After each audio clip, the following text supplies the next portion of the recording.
So, welcome to the Human Biography Podcast. On today's episode, I've got my friend here, Justin McClure. Justin, welcome to the Human Biography Podcast. I got a chance to meet Justin about a month ago in Miami Beach. We were at Damon's place, Damon John, and we were sitting there and we were talking about creativity. We're talking about content, and some people know you as a father, some people know you as a creator, a family man, but we also talked about and we will talk more about it after the ultralight. But I wanted to start and have you describe who you are today, not by title, but where you are in life and what you're up to. Yeah. I keep it simple. I'm not big on titles. I think the honest answer is that I'm just a curious person trying to figure out my place in the world and what that means and how I can be happy. I'm not talking about in a hedonist way, Yeah. but in some way in a hedonist way, because I believe that also pursuing happiness is also it brings happiness to others. So I'm trying to figure out what my place in the world is so that I can you know, keep where I'm at. Yeah, yeah. No, I appreciated meeting you and your wife. It was kind of nice to see. Well, we were in a kind of like a fitness zone.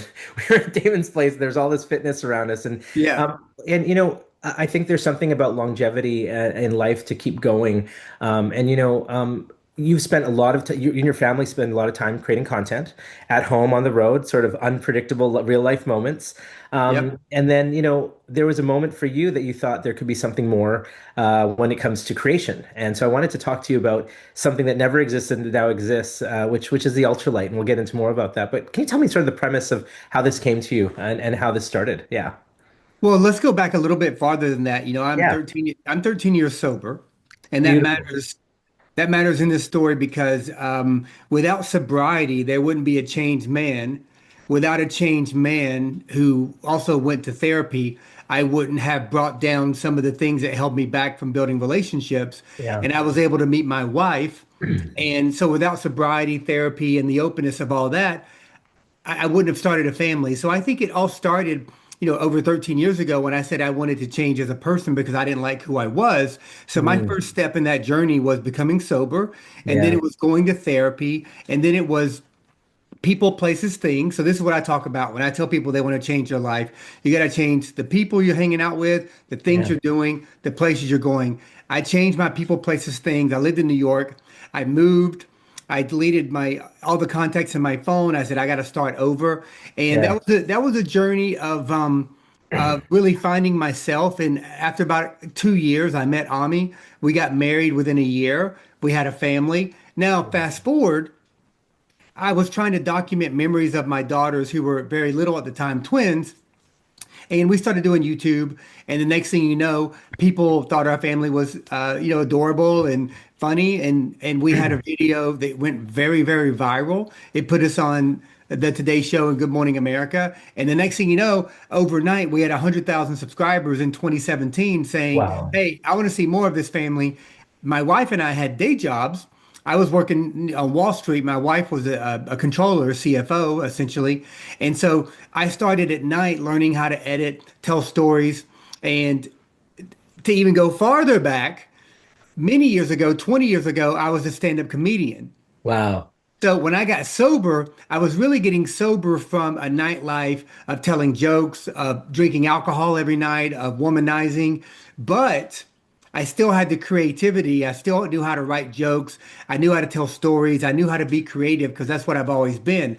Yeah. So the YouTube kind of came naturally to me in a way because I knew how to tell stories. I had to learn how to edit, how to understand algorithms, how to do all that type of stuff. And that was 2017. And then we just kept going and going and going. And by 2019, we were Forbes top creators. We were Yeah. doing very well. And here we are, 2026, still going at it. Yeah, wow. And Crazy, right? it's beautiful. It's beautiful. And I appreciate the backstory because there's always people look at the good stuff. People look at, hey, look at how we're doing today, look at who we are today, but they don't know all the things, trials and tribulations that somebody has to go through. So I respect that and I see that in you. And I think that, even just meeting you were so kind and so nice. You gifted me the ultralight. Like, it was, and I have it on right now.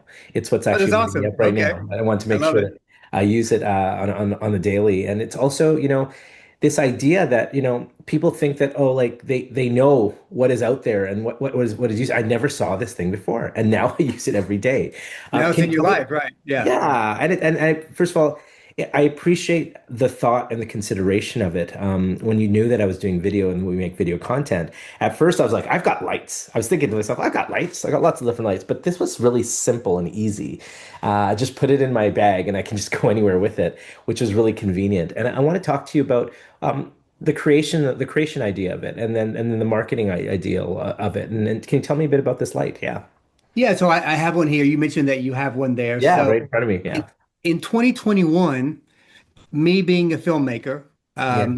I've always created really cinematic content. Back in the day, I had big cinema cameras, DP work. I was lighting rooms, but doing YouTube, I said, man, I need versatility, portability. Yeah. So I work with a lot of people and I don't like losing spontaneity. I don't like, hey, I don't like saying, hey, that's a great point. Can you give me 5 minutes so I can go set up all this shit and we can do Yeah. it? Yeah. No, but with this, I'm just like, okay, something good's happening. Okay, let's go. Roll, action. Yeah. Okay, now you're saying that, and I'm like, okay, let me get me saying it. Let me get this guy saying it. Let me get this over here. So in 2021, I said there was nothing out here like this, and I realized the magic. If I can just attach it from the bottom of a camera instead of on the hot shoe, I said I could do that. I can put a mobile adapter here. I can use it with a phone or a camera or a tripod. I can make it like 2 pounds. I'm good to go. I realized there was nothing out there like it. So I started securing a patent. And then that was 3 years of samples back and forth. So people think, when you have a prototype, you get one of these and then, you get 12 back and forth before you approve Yes. of one. And this whole process is not cheap. You got to pay for it. No. So the main thing is I was determined. I said, if this is in the world, I know that other content creators will love to use it Absolutely. because I want it for myself. I want to use this light. And so that's what I did. And when I met you, it just got on e-commerce. I did a Yeah. Kickstarter last year that went well. And then I got it on e-commerce around October. Yeah. And here's the main thing I'll say. I thought inventing a product was going to be the hard part. Mm. The hard part is the marketing and the advertising, which once again plays into my strong suit as a creative. Absolutely. I'm able to make all the ads and I don't have to have an agency. I'm No. able to set up all the meta campaigns. I'm able to do everything. So right now, my ads are doing well.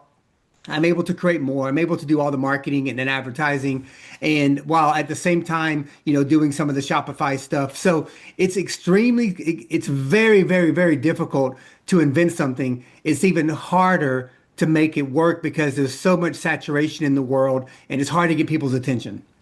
But you know what I found interesting, like, being at Damon's place, talking to him, he's like idea guy. Like he's like, okay, what do you got going on? He was giving me different things that I would try this, you try this. And when you gifted me that, I was sitting there going, this isn't somebody that's just trying to give things away. He's trying to show people these are things that the world needs, and he's like a natural marketing machine. And True. when you have people like that energy around you, I felt energized. I love meeting you. I know we're going to be long, fast friends, and I appreciate that. But the biggest thing is that you're a doer. You're gonna. I've seen the ads. I've seen you talking about this. It's not just here. I'm going to hope that this happens. And so you're also setting an example for these amazing kids that you have to see you build something from scratch. Man, And okay, so I do something every day called Daily Dad. It's a book called okay, Daily great. Dad, and I'll show it to you sometime. Yeah. It's a book. So we sit down, we homeschool our kids, and in the morning we do a lesson from Daily Dad. And yesterday, the lesson was the best example that they will see my kids is how hard their mom and dad work. So the lesson was about not talking about it, doing about it. And the lesson really was about how this basketball player Tim Duncan learned from David Robinson, but David Robinson didn't preach; he just showed him through action. And so Mm. I said to my kids, I said, "Well, what do you learn every day when you see your dad working really hard and he solves a problem, or your mom solving a problem, or I bring this into the world, or we do this and that?" I don't talk about it. I do about it. So my biggest lesson for my kids is that if I can teach them the ability to work hard, Yeah. they can copy and paste that to everything else in life, And then my job as a dad has been successful because I always thought I'd be a dad who's like, my son's going to play football or they're going to be this thing or that. And I'm the opposite. I want them to find things they love. And I want to teach you how to work hard at that. Now, Yeah. if it's gymnastics this year, next year it's knitting, I don't care. You'll find what you want to do in life. But for now, I just need to teach you how to focus.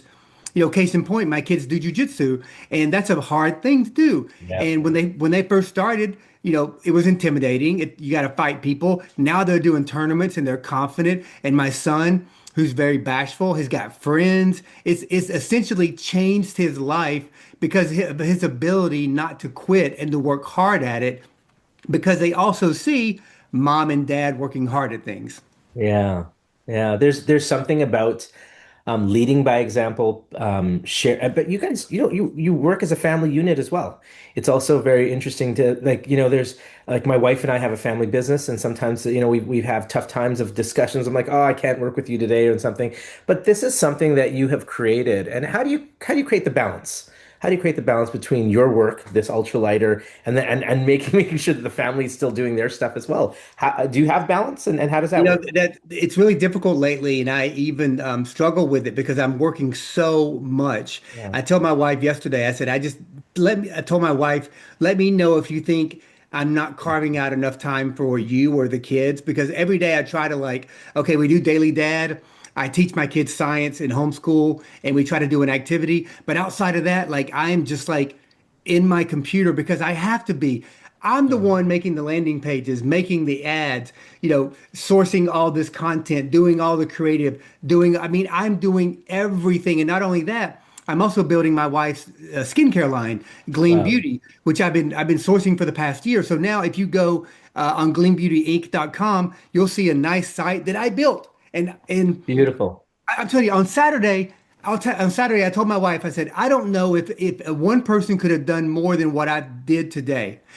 That morning, I edited an entire YouTube video. I got it Yeah. up with a thumbnail. I created 10 ads. I created a meta campaign. I created a landing page all in one day. And I go to bed at 12 o'clock at night, and I watch TV for 20 minutes and I go to sleep. And it's like that every single day. So I tell my wife, I'm like, one day this is going to pay off, because not because of luck, but because we are earning it. Yeah. You do not know the victories that are around the corner. You got to keep walking. So I tell my kids, and I tell myself, even myself, I'm like, you got to keep going, because the sure way to fail is to stop. I Yeah. have to keep going. You have to keep going, because we don't know the victories that are waiting for us right up there. And Yeah. I told you before, everyone has their own beliefs. Like I'm not a God person. I would say, I believe in deism, which I believe there's a force out there that's greater than me, and I don't know what it is. I can't explain it. But as part of that force, I believe that if I'm owed something, good or bad, I'll say this. Years ago, I got DUIs and I was incarcerated. I went to jail. I earned that shit because Yeah. I was wild. I was drinking and driving. I was a nuisance. I was mischievous. So the universe awarded me with, bad things. Now the universe is awarding us with good things and hopefully better things, for our actions, our behaviors, and our hard work. Oh, it's beautiful. Was there ever a hard part about building this? And was there a moment you didn't release it, or were you just like, let's go? Was it like what went on with that process when you're ready to release this to the world? This Yes. Oh man, I wanted to give up, and I've been very vocal with Damon. Is like sometimes working with some of the suppliers, or even some of these. I've ordered 2,000 of them. Some came damaged, and there's like when they don't work, or it just wanting to give up because it took so long. So in 2021, I had the idea. I'm like, okay, I'll have this out by 2023, and it took almost 5 years, and all the money that you spend, all the Sure. frustration. So it's really a lesson in being patient and Yeah. resilience and fortitude, but knowing that in the end, I'm like, man, how happy am I now? This is in the world because of me. And I have two patents. Like I brought something into the world that exists because of my efforts, and it will always be mine. And if I keep working hard at it, there could be a great exit, there could be an acquisition, there could be a license fee. So I just need to keep selling SKUs And so once again, even though it exists in the world, I tell my wife, 2026, I got to keep my head down. I got to sell a lot of these, and let's see what can happen in 2027. You I think it's brilliant, and we're here to help you and support you with that. That number one. But I think your backstory, showing resilience throughout your Yeah. life and actually coming out of adversity to not just have a great life, because some people be happy with just being like, okay, I'm happy, I'm sober. But you actually went further. You're like, let's celebrate this life. Let's see how far I can take this life. So you create a family brand. You've created a family brand that you have, and now you're creating an actual physical brand that can go in the world and literally light people's lives up. And that's what I really Literally, yeah. appreciate. That's what I really appreciate about you. Your Well, energy, your kindness when I met you, it was so real. Like I feel like I'm like, hey brother, let's do something together. Let's do, and you were so receptive to it. And I, well, I appreciate that. I try to be that way because I don't try to be that way.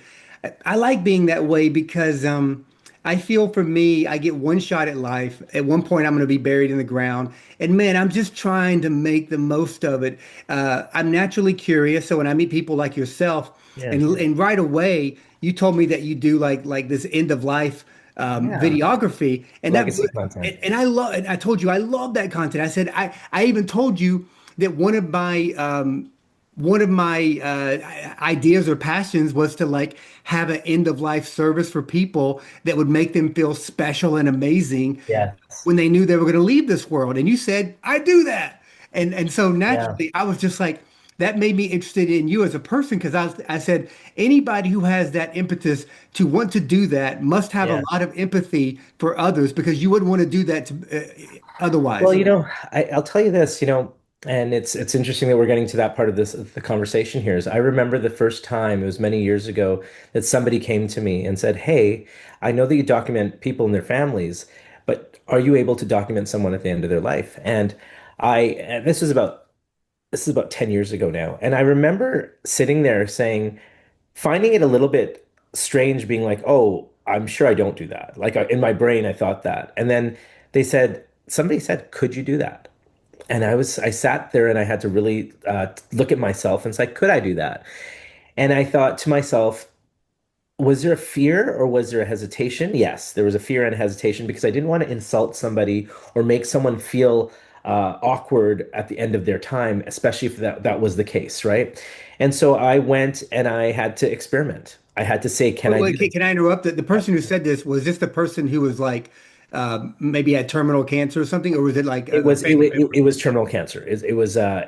actually majority of the cases that have done end of life have been terminal cancer. Because these people know they might have 4 months, whereas when you have a heart attack, you're just gone. Very different, very different. And it Yeah. also there's it's interesting.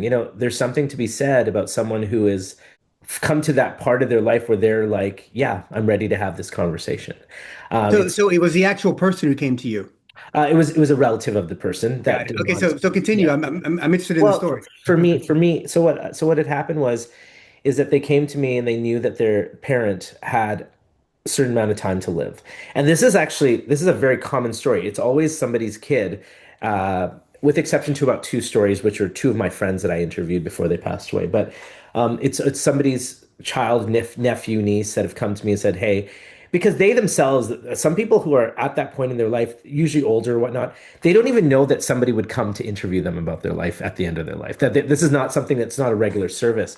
But Right. I looked at when I started doing legacy documentaries, people thought immediately, "Oh, I'm not ready to go, so I don't know if I need your service." But I think what I had originally started was I want to do life documentaries with people about people's legacy, how they live, the legacy of how they live.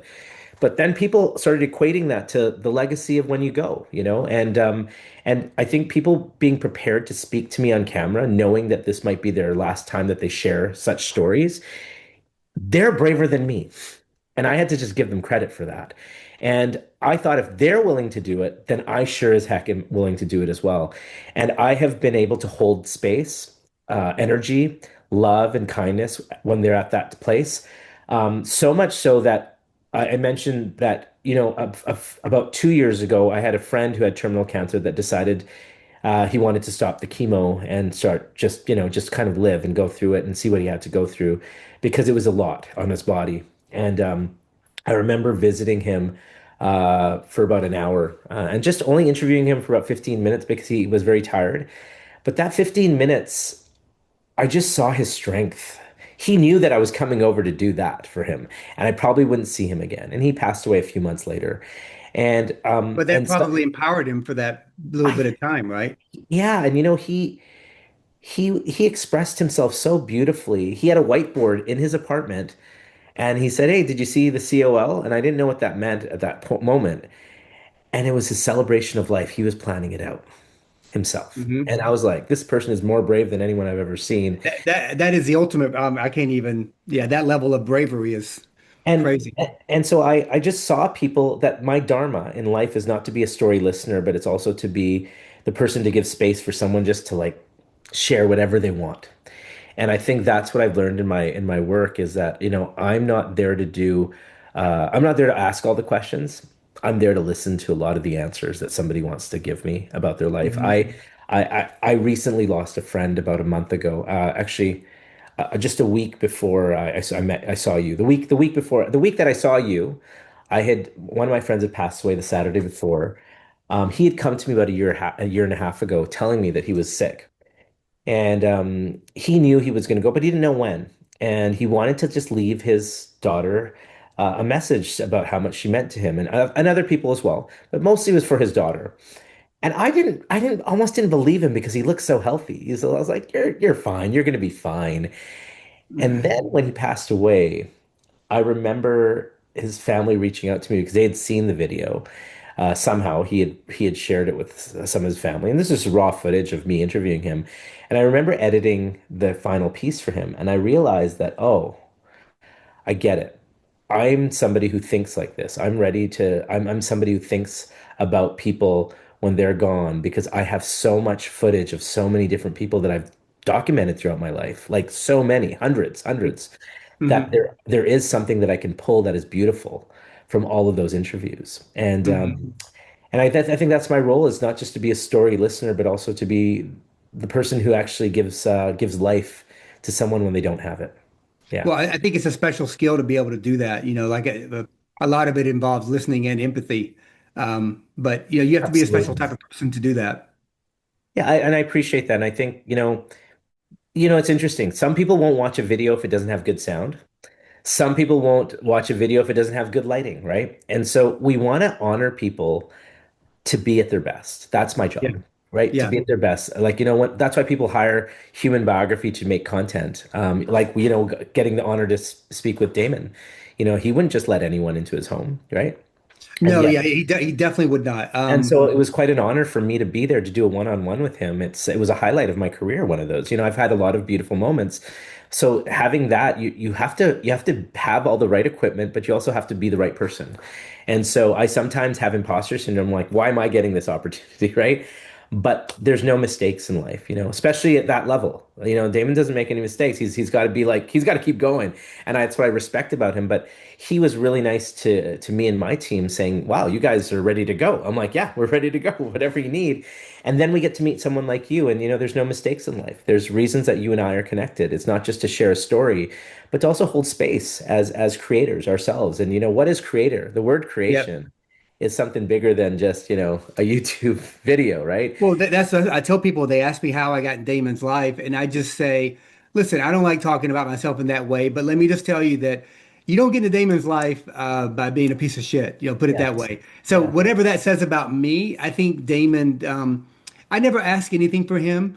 Yeah. I think a lot of people do. I think a lot of people like look at my business or can you invest in me? Yeah, yeah, I'm sure. All the time. All I the think time. Damon just saw in me like I was eager to help him because when I first met him, he needed help with YouTube and Minka, his daughter, wanted to start a YouTube thing and he needed help with some marketing. And he realized quickly that the brand that we built had one person behind it that did it all, and there's a businessman there. And Yeah. so then I said, I mentioned this, but I already had a prototype when I met Damon. Yeah. And he was Yeah. really impressed. And that's when he said, Justin, out of all the tech out there and lights, you're carrying around something that you invented. And I said, yes, because Damon, it's the only thing I can do this and this in seconds. And Yeah. so the same thing, like if I was if I was capturing somebody and like I'm doing an interview, but they get up and walk away, I want to be able to walk with them. And because Yeah, of that's what you right. said, I don't want to watch something with horrible lighting or horrible Yeah, sound. I don't. that's I just right. don't want to do it. So that's how this was born. But It with was Dave, it was a beautiful moment to be there with you and Damon and just have that really great conversation. And there was a lot of there was a lot of positivity in those moments when we were together. And I think that's what also kept me engaged and connected in that whole opportunity. And I just want to say that you're a great human. Your family, your partner, your wife was so kind, so nice, super cool. We have her in that video in that on that bed, like the yeah. chamber. I just think that being open, being open to something that is great because you're around great people is how great things happen. And I know we're going to be longtime friends, and I just want to wish you well on your journey. And I'm not here for a short time with you. I'm here for a long haul. So anytime you need my help and you need my audience, or you just want to tell more stories, I'm here with you. I'm here with you, and I'm so impressed by you. And thank you for making time. Thank you for making Well, time. likewise, I think the purpose of life is the relationships we build. So Yeah, we need to build more and better ones. And so that's why I'm always happy to be around Damon because you get to meet amazing people like yes, yourself. And yeah, so, likewise, I ditto what you said. Being there and just being able to have the enthusiasm and learn some of yeah. what you do and have a lot of respect for what you do. In a lot of Thank ways, I'm you. envious. I would like to do some of that work. And I so think I, I think there's maybe something we're going to someday. do together. I think there's something we're going to do together, but we have to thank Damon for bringing us together. And Well, please, that's what next, Damon does. Damon brings people together, and next thing you know, they form their own relationships or friendships, and well, and well, he's please give him my love as well next time you speak to him, and I'll definitely be in touch. But I want to first share with everybody. I'm going to share the Ultralight, the website, your Instagram channels, and please let us know if there's anything else that we can do for you. But if is there something you want to leave with my audience here? Yeah, no. I mean, my whole point is that I mentioned sobriety early on. Is that yeah, I don't like to talk about success. I like to talk about being in the trenches because you never yes, know when you never know when somebody will need that. Can I tell you a quick story? yeah. You can tell me. So Yeah, absolutely. last week I hadn't seen this guy in over a year, but it's a guy that I used to box with, right? And after a year, he said, Justin, can you meet me at the coffee shop on Thursday? And I'm like, man, I haven't seen this guy. And of course, I'll meet you at the coffee shop. And so we met, and right away, he told me, he said, Justin, I just want to let you know I'm sober over a year now. And I'm Wow, like, what? And he's like, because of you be- wow, because of you, wow. Justin. And I said, well, he's like, when you came in here, you immediately talked about your sobriety and you gave me a book that I wrote a book called Daily Sober. And I gave him Wow. the book and he said, you didn't know this, but the way you spoke to me, so he's a boxing guy, right? And he's like, the way you spoke to me so directly and so masculine and like you just left it at that. He's like, I thought about my own life and I realized that that drinking was holding me back. And so I didn't want to reach out to you until I knew I could do this, but I've been sober over a year. And this was last Wow. week. Wow. So that's why I share right away the trials and tribulations that I'm going through or have gone through so that we can get through them together and we can be better people together because I'm still going through trials and tribulations. Life is not Absolutely. easy, right? But Absolutely. once we do that together and we pretend that it's not an impediment, we can all become better and help each other. And that's kind of the point. Beautiful. I think, after, it's interesting being in, obviously I was there for a certain mandate, working with Damon that day, but I was like, I almost wanted to sit with you both and interview you both at the same time. And maybe we do that one day. That Like, would be fun sometime. Yeah. I'd like to like document not the in front of the camera, but behind the scenes of what you and him and just what somebody goes through when they're creating. And so uh, keep that with yourself. Anytime you have an idea, I'm totally open. And I just want to say thank you. Your story is beautiful. We're going to continue to be friends. Of course. And you have my phone number as well. I've sent it to you. Just message me anytime. But the biggest thing is I want to just thank you for being on the Human Biography podcast. It makes me so happy that I get to meet amazing people all over the world. I live in Vancouver, British Columbia. You're in Atlanta, right? Yeah. Yeah. And I'd love yeah. to come there sometime. I know Vancouver is a Oh, well, great place. vice versa, vice Yeah. versa. I'd Yeah. like to come out there as well. And I think that's what connects us. It's a human story. And you have a beautiful one, and you're continuing to rise through it. And my love to you and your family. And I look forward to more of these conversations with you in the Yeah, future. likewise. I'm glad we connected, and I want to thank you so much for having me. You could have anybody, and I'm glad to get to share my story, learn about your story. So this has been great. Awesome. Awesome. Thank you, brother.